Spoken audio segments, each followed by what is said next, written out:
Welcome to the back To the back. to the back To the back. podcast. I'm Sarah. I'm Dakota, and welcome to episode 5. Yeah. This is gonna be a doozy of an episode. We should give a trigger warning. Yes. We're going to be dealing with body image issues, eating disorders, and abuse. This is a 2-part episode, or a 2-part, Well, yeah, it'll be today. multiple parts, but this is gonna be the first part of a 2-part topic. It'll be this week will be me. It'll be focusing on me and all of those issues. And that I then have. next part will be my journey and Yeah. body images and et cetera, et cetera. Yeah. Yeah. Sorry, we're both really nervous. I'm really anxious. I'm not really as anxious as she is because it's not my turn yet. But I mean, I Yeah. think this is a very sensitive topic for anyone. I found myself as I was getting ready, the closer it got to knowing we were going to have to record today, It's like anti-Christmas. I'm really trying not to cry already. It's already that, No, I'm trying not to cry. Yeah. I'm trying to think where to start. I mean, it's your story. I'm not gonna. I know. It's obviously I am fat, and I say that I saw the face you just made. It's just I don't. I need to reclaim that word. It's like women with the word bitch, right? Like, you as a man don't call a woman that, but other women will use that word, and there's other analogies you can make for that. I'm fat. That's just an is. When I say that, that doesn't mean that I'm ugly, or that I think that I'm ugly, or that I think that I'm anything other than the fact that there is more fat on my body. Which you are ugly. Not. You are beautiful.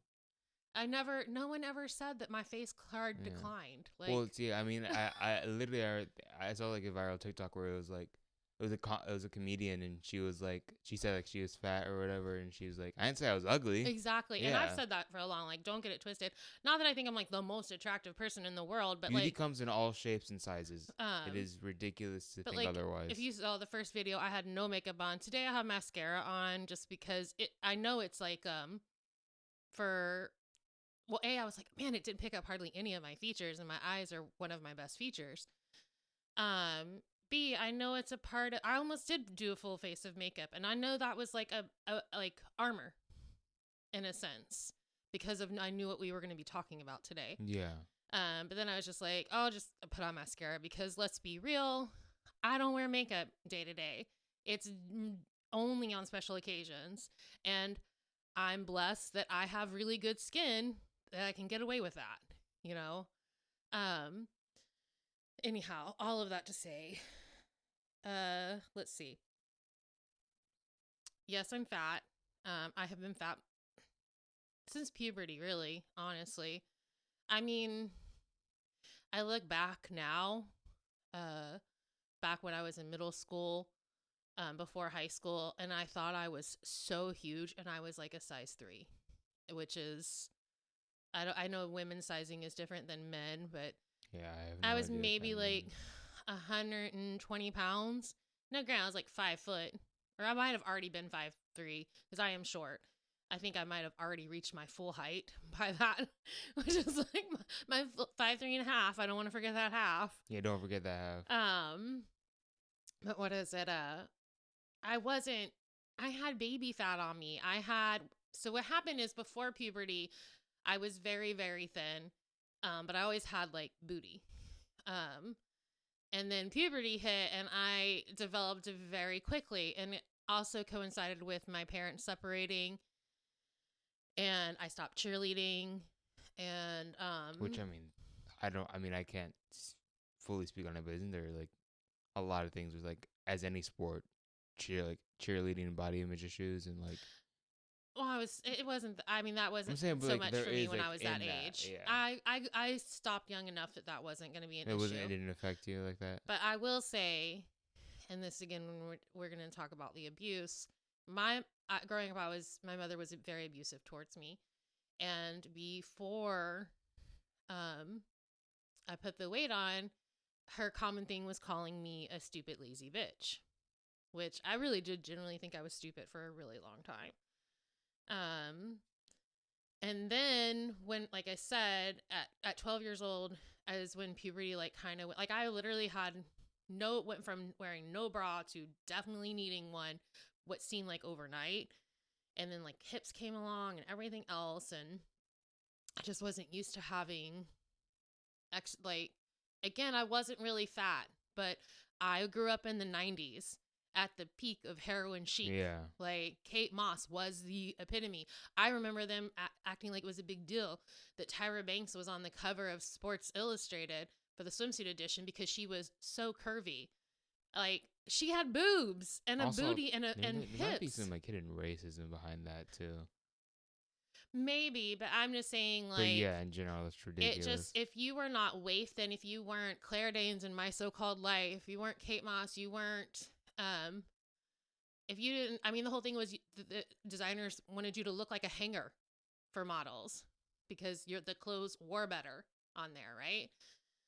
So that plus coupled with what I was going through at home, and like I said, whenever puberty hit and my parents split, I started putting on some weight, but it wasn't.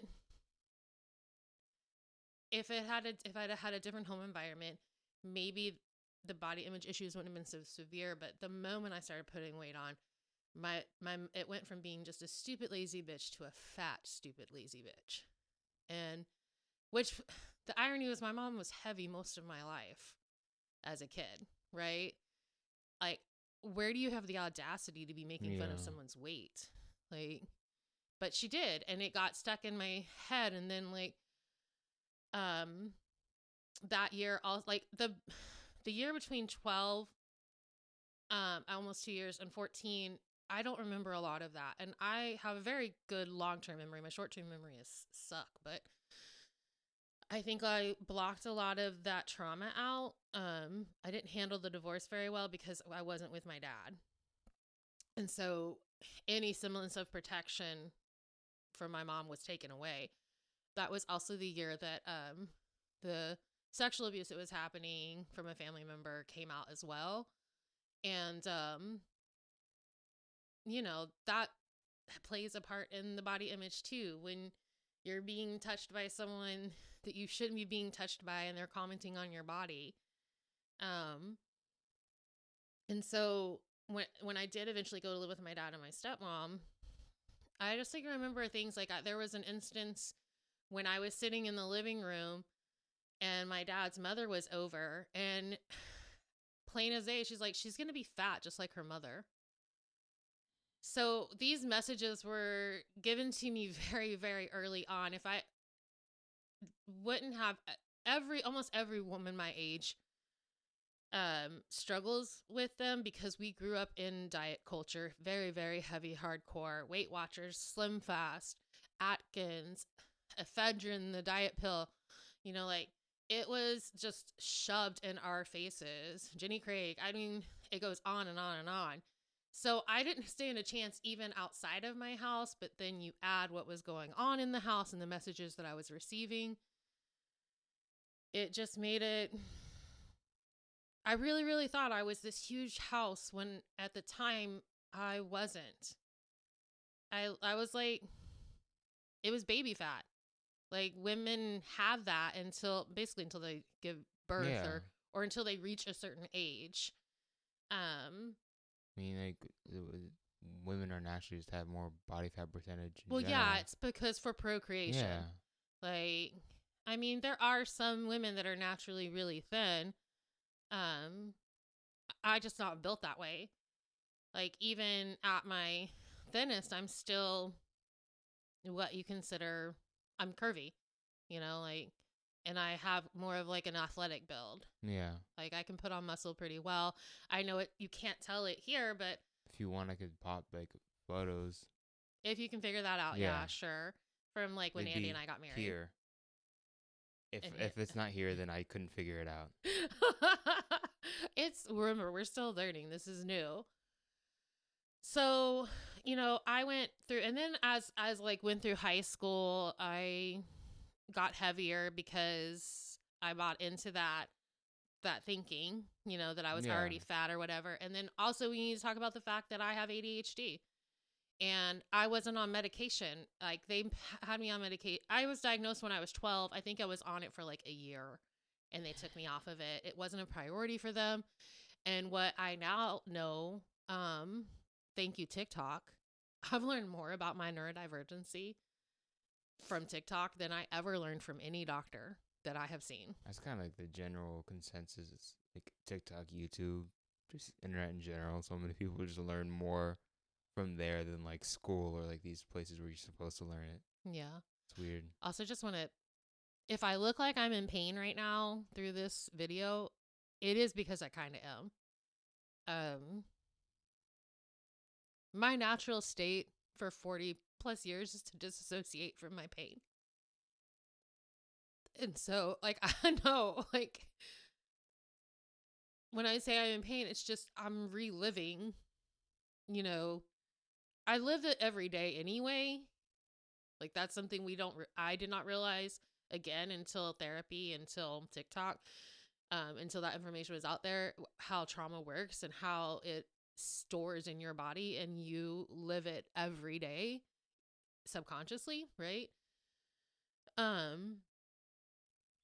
But yeah, like when high school hit, I wasn't on medication. I did poorly, not because, again, I thought I was dumb, but it wasn't because I was dumb. I just wasn't doing the work because I wasn't on medication. Yeah. And my ADHD was like, there's no reward for this, to do this homework, to pay attention in class. Like, schools aren't set up very well for neurodivergent people, in my opinion. And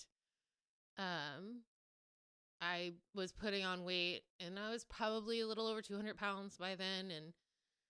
And then I remember going into my junior year, I did this diet and where I only had 18 grams of fat a day. And if you know anything about nutrition, that's not a lot. 18 grams of fat. It's like for the entire day. There's 9 calories in a grams of fat, which is quick math. What, that's 172 calories? I don't know. Just allocated. I did a lot of fat-free shit, which it wasn't really good for you. There was no real nutritional value in there. But like I lost about, I don't know, 40 pounds over the course of a summer, which is actually a lot. That's really quick. Yeah. I was walking like all the day. I actually have scars on the back of one of my leg from where the street I was walking on didn't have like a sidewalk. He knows this street. He doesn't know. They know it's a Beltline over by where we used to live, but closer to Westchester area. Yeah, revealing where we used to live. That used to be like almost a dirt road. Mm-hmm. And so I walk over there and a car almost ran me over and I had to jump into the bushes and it was like thorny and scratched me up really bad. But so that was like my first foray into dieting.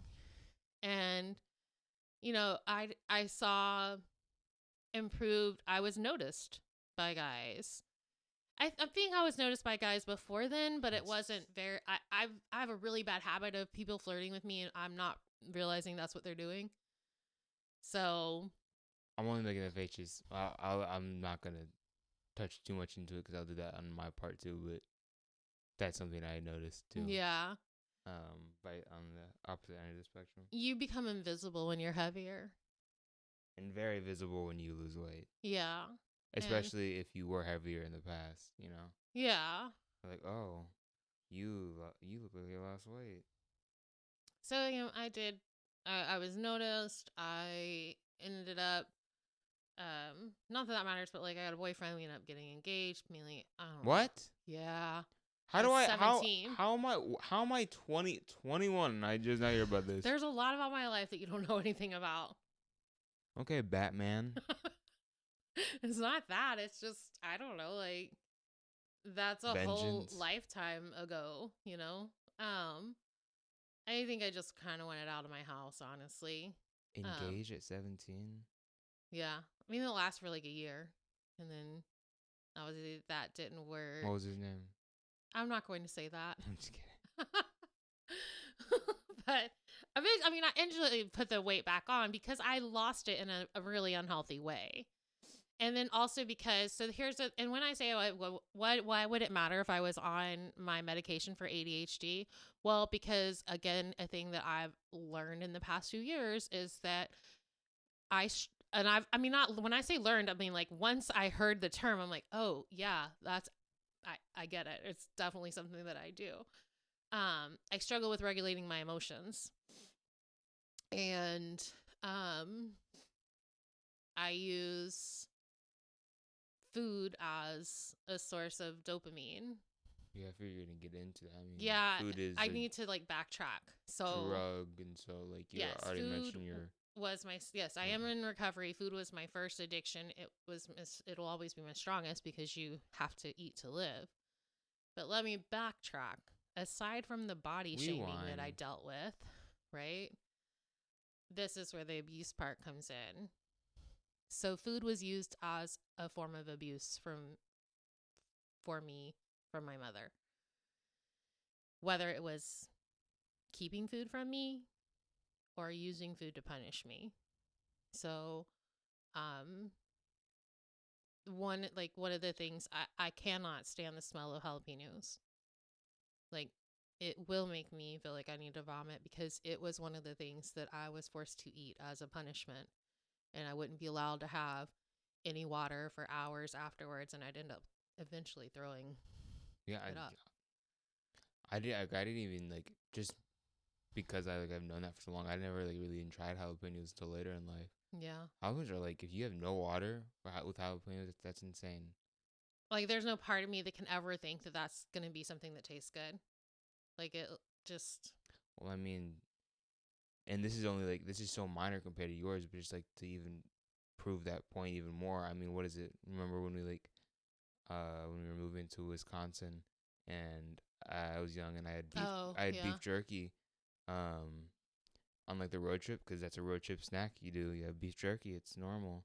Um, pulled my tooth out and I couldn't like eat or drink anything for days. And now I can't stand the smell, taste, or anything of beef jerky. Like it literally no, Like yeah, it was it's I ruined don't know for what you. the science is behind that, but it ruined beef jerky. I don't think beef jerky is that good to begin with, but like it, anything that tastes remotely close to it or has that texture, I can't stand anymore. And Yeah. so I can only imagine it actually being used as a punishment on a daily basis in more severe ways Yeah. would make that sensation even worse. Um and then like there was one time. Okay, so the other on the other end of the also she did this with hominy and black eyed peas. Like she forced me to eat them. Which sucks. Black eyed peas is such an underrated. Beans are good. I can't stand them. Black eyed peas a bean? Well, it's a Yeah, it's a band, bean. Yeah. but Yeah. Right? It's a lentil, I think. lentils. Yeah, I mean that's Old what beans people are. food. Yeah. Goated. Goated. Try lentils if you haven't tried lentils. Shout out Natasha, my best friend, loves herself some lentils. Lentils. Let me tell you, lentils and rice with chicken. I love rice. Sorry. I love grains. I mean, as you'll find out, I love food. I love bread. Bread makes you fat. Bread makes you fat. If you know, right? Yeah. Back to trauma. Yeah, back to trauma. So, and aside from like those few, and anybody, shout out to people that know what Mommy Dearest is. It's a movie. Yes, actually, I mentioned that earlier, but yeah. Like, it was one of my favorite movies Genuinely, as a kid. if you want like again, kind of an introspective on what your life would have been Yeah, like. watch that movie. Yeah. Except for we were middle class, we weren't rich, and also my abuse was way worse. But what is it? My mom would do thing like if I didn't eat it, she'd make me eventually eat it. Like so, just sit there and get cold until whatever. Again, very neurodivergent. So like my stubbornness comes a lot from like if I'm not getting dopamine, I'm not getting serotonin from it. My brain says, why would I do this? Right. You think a reasonable person would be like, you're going to get beat if you don't do this. So just eat it. I don't, my brain isn't wired that way. And so one of the other ways that she punished me was taking food away from me for days, like locking me in a room or a closet and not allowing me to eat. And I mean, there was one time my sister snuck food to me, and the consequences that I had from that is something I won't say on here. It is too triggering. But let's just say I was sexually assaulted and shamed with food by her for daring to eat something that was given to me when I was starving. So all of that sets me up to, between the neurodivergency and the trauma and what society says about women and how they should look and behave, I just wasn't set up for success where food is concerned. And also I love food. Like, it's always bothered me that if I were thinner and I was on a date or something, or I was just out in public and we're eating, and I like was dared to enjoy my food, right? Yeah. Everybody would be like, "Oh my God, look at her. She has such a healthy appetite," and it would be praised. But let me look the way I look right now and enjoy my food that a thinner person would be eating, and I'd be looked at with disgust. And they'd be like, "Well, that's why she's fat." When, like, I mean, fair. Food is why. Like, genetics, whatever, right? It's just, but like everything's not so black and white. Like, you know what I mean? No, I do know what you mean. Yeah, I'm just saying, like, yeah, it's fair to say that, yeah, genetics and unfortunately people with a slower metabolism or not as like quick a metabolism, they have to eat less or whatever. Or you know what I mean? But like it's just, there's more factors that play into body weight Yeah. and what health is and what healthy is than what you eat or what you see someone eat. Right. Like, when Andy and I got married, I was at my healthiest weight I'd ever been at. I had lost 140 pounds, and it took me like 2 years to do so. In a very healthy way. Doing like half marathons, 5Ks. Like Yeah, I was very active. Yeah. And I still thought I was so huge. And I think part of that is because I just barely made it on the healthy scale for BMI. And I just want to throw out that most athletes are considered fat or overweight according to BMI. BMI is racist. It is, actually. If you look at the guy who did it, it's a eugenics dude. Eugenics is based in racism. It's racist. So, and it's just not very factual. Underneath all this fat, I have a lot of muscle. Like, that's the thing. If you looked at Dakota and if just an outsider looked at us, they're going to assume he's healthier. And he's not. Those, like, not at this moment. You're just not. Those are the facts, right? I'd like to get into that in the second No, episode. I'm just saying. I just don't want to touch on it in this Yeah, episode. I know. Yeah. I'm just saying, though, that is something you would agree with. I walk every day, at least about a mile and a half every day, sometimes more. And then I go to the gym 3 times a week, and I lift heavy weights, like, and I don't mean like you think, oh, I'm a girl. So it's like, no, I lift heavy. Like, I'm almost up to like 130 bench pressing, which is, I mean, granted, most people can bench press a lot more than me. But I'm just saying I'm not lifting anything below 30 pounds, and those are my free weights. Like, I'm pretty active.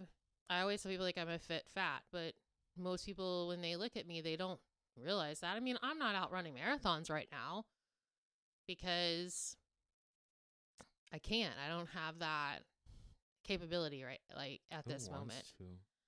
I do miss running.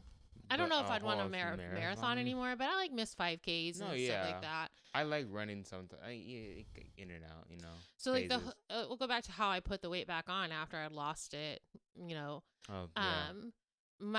Andy and I got married, my dad was diagnosed with stage 4 esophageal cancer, and I did okay through, like, I think I may have put on like 10 or 15 pounds through that process, like kind of eating my feelings, right?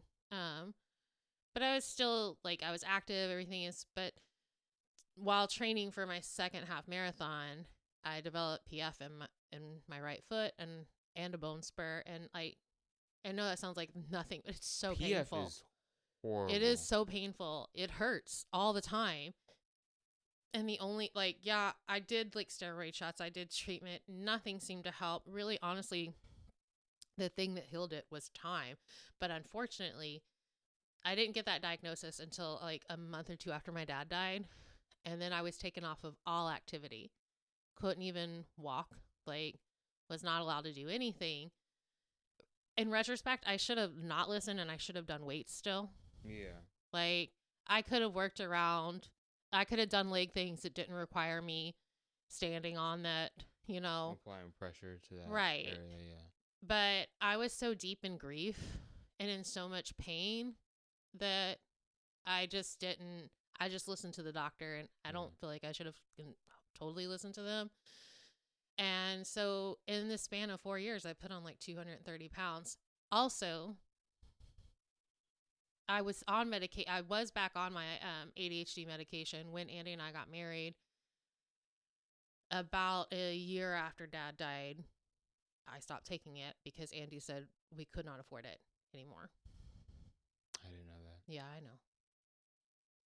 It wasn't a priority to him. And it was expensive. I had to go see a psychiatrist every month, because it's a controlled substance. I still think that's fucking ridiculous. And it was, I don't know, like $100 and something each time just for the psychiatrist. So that's not counting. That's with insurance too, by the way.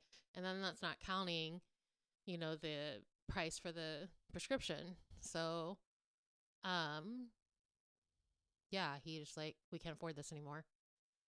And I realized lately that probably aided in me putting the weight on more because it was even harder for me to regulate my emotions. And again, I turned to food for comfort, for dopamine. Yeah. So, and then you combine that with not being active, it's just a setup for disaster. And then it took 5 years after Dad died for me to start getting active again. I think it was like 2017, and my dad died in the end of 2012. So, yeah, 5 years. And then it was a very slow process. You were old enough then you could start seeing, like, how it's for me to get back into the gym. And then, like, the gym's never actually really been a problem for me. Being active isn't the problem. The problem is the food. Yeah, I mean, most anybody who has gone through some kind of weight loss or anything will say the hardest part is the diet, not the actual activity. Well, yeah, weight loss is 80% diet, 20% exercise. It's true. Yeah. I hate that. I wish I could outwork a bad diet because I would. I have the capability, but I just can't. And so in that time, so from like 2017 to 2019, I lost 125 pounds. So I'd lost half, almost like basically half of what I'd put on after my dad died. And then Andy got sick and COVID hit.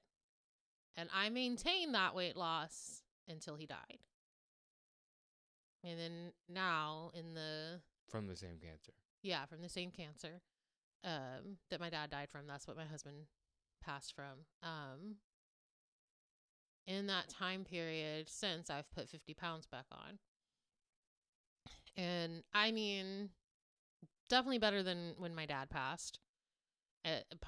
That's because I've been able to maintain being active, but I was grieving, and then I moved so that my stepmom could live with me because she needed care.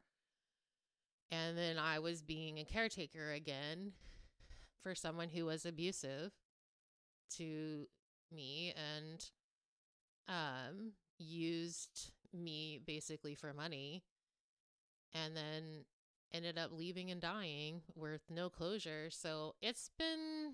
And then, like, not even mention you just, in general, being a mother, raising me. Yeah, and through then high school, and then me you going off to college. That was him going off to college was really hard for me emotionally. Like, especially that being like right after Andy died. within that year. It's a lot.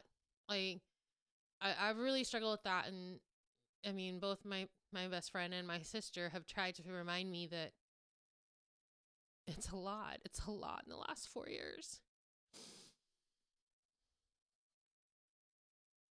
So, like, you've heard me say in the past, like, few months, like, I cannot control my eating. And it's not even like, when I say that, I'm not eating like an abnormal person, okay? I'm just not eating very healthy food. Like, and I also have like a really bad habit, and that it from all the time you grow up, where I would go hours without eating because Yeah. like I'm hyper focused on trying to get something done, again because of the ADHD. And then then my sugar has dropped, and I'm irritable, and I'm tired. And when I eat, I overeat because my body's trying to overcompensate for the nutrition it didn't get earlier. So it's just like a really, really bad cycle. And Another factor too is like eating healthy is expensive, eating healthy is expensive. And you can say that it isn't, but it is. especially when like because you have to factor in convenience, and like most unhealthy foods are Yes. convenient and then and cheaper. Yeah, and then it's also, again, back to the neurodivergency. It's difficult. All of my energy, when I tell someone, if they ask me how I'm doing, I say I'm tired, I don't ever, or not ever, but rarely do I mean I am physically tired. Yeah. I am mentally tired, because when you are not medicated with ADHD, you all of your energy is mental energy used to do tasks. So these things like showering and brushing your teeth and doing the dishes, that neurotypical people think that's easy. It's not easy. Making food for myself is not easy because it requires so much mental energy, and it's because I can't just like, oh, go make that. I have to think about like all of the steps it requires to do that. Yeah, I mean, also like just to prove even more of when like when you see these like actors and actresses do these crazy like weight transformations for like superhero roles or anything like that. I mean, the reason they can accomplish it is because A, they're being paid for it, so the incentive is already there. Yeah. B, they have the finances and the resources given to them already or through the studios to not have to worry about getting a trainer or getting meals prepared for you. Right. You know what I Yeah. mean? Like Yeah. they can focus on other areas of their life with the food and exercise part being taken care of. Well, yeah, and it's the same thing of like, I know for me as a woman, watching celebrity women have children and then seem to like amazingly bounce back, but you have resources that regular people don't have. And also, I don't think most people look like me, but they look closer to like me than they would say. Name somebody a famous woman. I don't want to Zendaya. bash anybody. No, that's not a bash. I'm saying Mm. they are the exception. They're not the rule. Like, the average woman is a size 16, which means she's about probably, well, it depends on how tall she is, but she's going to be around closer to like 200 pounds than not. But the way that Hollywood and media makes you think is that's not normal. And being a size like 0 to 3 is, and that's just not the case. And then there's also that, as a I mean, I was gonna say as a woman, I think especially now it's gotten this place. Everybody runs on the currency of looks, but it is especially so for women. The better looking you are, the more valuable you are in society. And right now, I'm like dealing with not just being overweight, but that I'm 45 and there's noticeable signs of aging. Like, I'm aging better than a lot of people I know my age, but still, I I see it. I know it. Um, I'm not immune from vanity. So it's just a lot. And I don't know. I guess part of the reason we want to talk about this is because I think a lot of people struggle with body image issues and eating disorders. And I'll say my main eating disorder has been binge eating over my life, but I've also struggled with anorexia. Like, again, the summer before my junior year, I was anorexic. I didn't look it, but I wasn't eating probably but 1,000 calories a day, and that's just not enough. And the time that I lost weight, you know, in my early 30s, originally I say I did it the healthy way, but before that time I had lost like about 40 pounds, and I did it with only eating 1,200 calories a day. So I just have a very complicated relationship with food. I wish that I could just look at food as fuel. And then also, we didn't even talk about the fact of like my sensory issues where food is concerned. Yeah. Like that I can't eat certain foods, and I'll eat a food until I can no longer eat it anymore, and then I never want to eat that again. Like, so it's just a bunch of things that feels, or our society wants you to believe it's just you, but I feel like there's just so many more people that struggle with a lot of these things. Yeah. I don't know, what was it like for you watching me over the years struggle with my body? It hurts. It Yeah. hurted. It's not a word. It hurted. That shit hurted. I mean,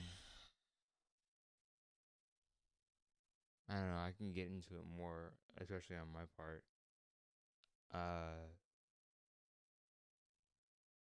it made me cry, like inside and out. Like I hate seeing you struggle. I hate seeing you sad. I hate seeing you be down on yourself. I always felt you were ashamed of me when you I were hated younger. that. I was never ashamed of you, but I know that's what it looked like. I know that's how it made you feel.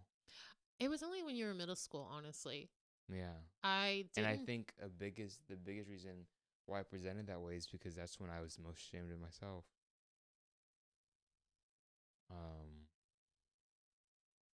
Especially, I mean, just in general, but especially when it came to looks and body image issues. Makes me sad. Yeah, we'll talk more about that on that side. I mean, like we said before, it's gonna be a 2-part thing. And if perchance per se, What? if any of you have watched like Rhett and Link from GMM, their spiritual deconstruction is gonna kind of be like theirs, where they each took time to let the other people talk about their own perspective. I mean, even now, like, I just think I'm still like, I'm here for you. No, I know. I mean, I will say, I actually think the recording of this video, like, you know the meltdown I had last week.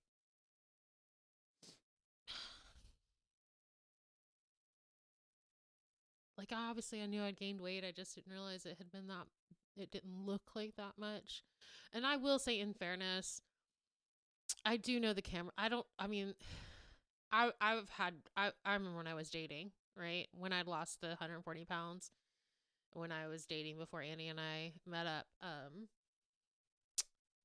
I would have, when I went on dates and like, you know, I'd meet from online, they'd be like, oh, you look so much better in person. Like, yeah, I don't think the camera does like you or me justice I'm just at not all. very photogenic. Like, I don't know why, I'm just not. Which, I mean, honestly, if I'm gonna have one or the other, I'd rather look better in person. Yeah. So I'll take it. You be the reverse catfish? Yeah, I am. I am actually. You're a fish cat? I'm a fish cat. I mean, I think part of it is also personality. Like, yeah. No, yeah, exactly. I think when, like, yeah, that's all a topic of right. online dating in general, yeah. You know, Andy, my husband and I've known him. I met him when I was 13. Because we went to church together and school together. He was 2 years older than me, or not quite 2 years older. But what is it? when we got together, I was at my hottest. Like, if I could go back to 32, I would love it. God, I really did think I was still fat then. And I look back at pictures now. I'm like, what the fuck were you thinking? You were peak hot. It was great. And think about how active, like when we were in Wisconsin, we would ride bikes everywhere. Yeah. And I had so much fun at that time. And honestly, it's because I was single. I don't know. We'll got a whole other topic. We how were I'm, riding bikes and getting ice cream. we would ride bikes everywhere. Like it was just because also the where we lived was set up for that. Like Yeah. there's a lot I don't like about the Midwest, but I will say, man, their parks and their bike lanes, they've got that shit on point. Riding bikes is so underrated when you can. It is. Nice autumn weather, riding Good, and bikes. I was 30. Like you're straight up Pee Wee 32. Herman. Yeah, like in my 30s, I loved it. It was awesome. I would love to get back to that. Rest in peace. But what is it? So when Andy and I got together, I looked really good. Like, and, so when his parents met me, they met me, you know, as a thin version of Sarah or a thinner version of Sarah. And even then, even though outwardly they were nice, it felt off. I knew they didn't really like me. And that will go into how neurotypical people can tell when someone is neurodivergent, even when they don't know that's what it is, but they just feel something off. That's what it was giving. But I think they accepted me because, oh, look at this active wife that he's taken. And I know that Andy's dad struggled when Andy was fat. That's the other thing is my husband was extremely, like, he was fat in high school too. Like when we relinked, it was after him having weight loss surgery. Yeah. So I lost weight through diet and exercise. He lost it through most of it through weight loss surgery. I mean, obviously after that he would have to continue. Yeah, he ran races. Yeah. So like we were doing races and we were just being really active. So I think they tolerated me because like, oh, well, this is good for him. But then after I started putting weight on, their shift in attitude towards me was very noticeable, to the point that after they would come down for spring break and visit, it was when I was at my heaviest after that visit, a week or two later, I got a letter from Andy's stepmom. That's crazy. And they sent a letter like it was some kind of formal like. Well, and it starts off like all these nice things, and then it ends with, I just wanted to let you know there's an Overeaters Anonymous near you. First off, bitch, I'm sober. How do you think I got sober? I worked a 12-step program. What do you think Overeaters Anonymous is based on? Like, if the steps could help me lose weight, don't you think I would have done that already? Second, how fucking dare you guise it as concern? What it is you're disgusted by me. I'm no longer even close to being good enough for your son at this point. That's what that message said. And Andy barely reproached them for it. He did not understand how that was so hurtful. And like, I put it this way. Are you saying stuff to Andy's brother? Because it was in the guise of, we're concerned for your health. Are you saying that to his brother? Because his brother eats way more food than I do. Well, no. You know why you're not saying it to him? Because he's thin. That's why. So then your concern isn't about my health. It's that you don't like that I'm fat. And then that's what I've dealt with most of the time, being fat. Like I said, you are not accepted. When I was at my heaviest, I didn't realize you could be that fat and be invisible. Like, I don't really like to be perceived at this point in my life. So I kind of like that right now. Don't look at me. Don't look at me. But it's just a lot. But I'm like I said, I'm at a place now thanks to the therapy that I did when I could afford it, that I know my worth is not made up in my weight. Yeah. And that also I'm at a place where I don't require a partner to make up my worth. Like, it's not, I my younger years, a lot of it, and earmuffs, was spent sleeping with guys for validation. Sorry. It just was. And it's not something I'm proud of, but I do also know that comes from a wound from childhood. And that's just not something that I have to do anymore today, or that I do. Like, it's not necessary. Now it's just like, I'm so active. I just want my body to reflect that. Yeah. And I miss cute clothes. There's definitely cuter clothes when you're smaller. You know that. I miss just, like, again, I know I would have more energy if there was less weight on me. Like, probably not a lot more. Like I said, I'm pretty active, but I don't know. It'd be nice to get back there. I mean, the goal now is to be strong. I like being strong. Yeah. Like, what is it? I don't want to be strong like men. I want to be strong like bear. Like, that I want. Like, I'm not saying I want to be, like, looking like almost Arnold Schwarzenegger or anything, but I just want to be strong and mobile, because at my age, I have to think about that stuff. Building muscle helps protect my bones. It will help me with balance. It will help me with, not hurting myself as I get older. And so that's just the goal. So that's where it's come from. But it doesn't mean I just still don't struggle. Like I said, when I saw the video originally last week, it was like 2 days for me to recover from that, right? I feel really bad because I've, like, talked this whole time. Well, that's what you're at. And then the vice versa will be next episode. I won't feel bad next week because it'll be you talking the whole time. I don't know if that made any sense or it was a coherent thought. It made dollars. It made dollars. I guess we can wrap it up there. And Well, can the next part, I don't know if it would be the next episode, or is it going to be just... It's probably the next episode. Yeah. So yeah, next I week's was going to episode. do, like, a break in between or not. I don't know. Like, episode, I don't know. I guess that's up to you. Yeah. I mean, the next subject will be my journey. Yeah. And that's, again, why I was silent, because I'm saving from my, when I talk about my perspective, but also to listen, Yeah. It is. So, it's hard for me. Yeah. I'm impressed.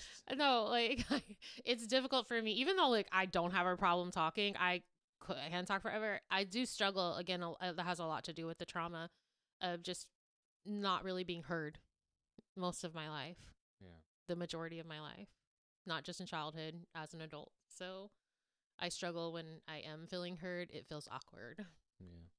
But you were heard. I want you to know that. I know that you listen.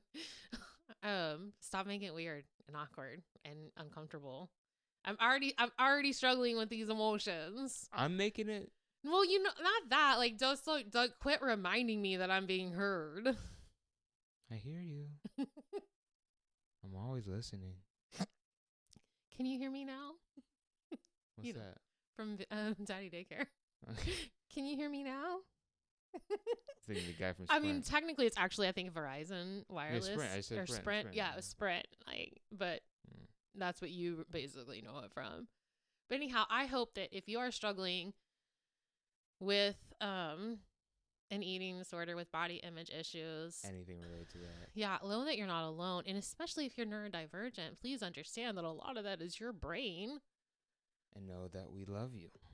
Yes, and also please love yourself. Yeah, just try to like yourself. And love yourself. Liking's so much harder. That one's still a struggle for me. But yeah, I love you. I love you. To the back. To the back. To the back. To the back.